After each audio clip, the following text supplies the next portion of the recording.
সমাজের প্রতিটা কাজের নিয়ম থাকলেও শুধুমাত্র নিয়ম থাকে না রাজনীতির। মহাত্মা গান্ধী বলেছিলেন, politics without a principle is a deadly scene.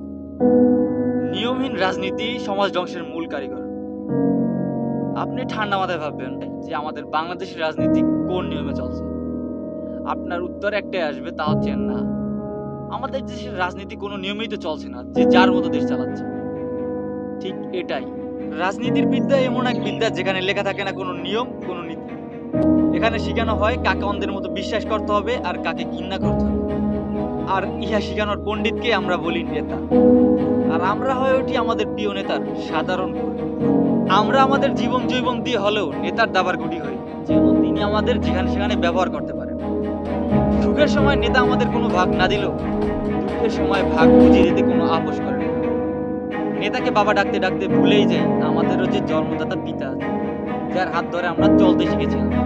ভুলেই যাই আমি বাবার প্রিয় সন্তান, যাকে নিয়ে বাবার হাজারটা স্বপ্ন ছিল। ভুলেই যাই আমি মায়ের বৃদ্ধ বয়সের শেষ ভরসা, যাকে ছাড়া বাবা মার আর কেউ নেই। সবকিছু ভুলে নেমে পড়ি নেতার পাচার। নেতার হয় অন্যের সাথে লড়াই করে। যদিও নেতা আমার সাথে প্রয়োজন ছাড়া কথা বলেন না, কিন্তু আমি কর্মী নেতাকে ছাড়া স্বপ্নই দেখি। কিন্তু বুঝেছি আজ, যখন হসপিটালের বেডে রয়েছিল, খোঁজ নেয় না নেতা, কিন্তু আমার ওষুধের টাকা জোগাড় করতে বৃদ্ধ বাবা মা ভিক্ষা করে।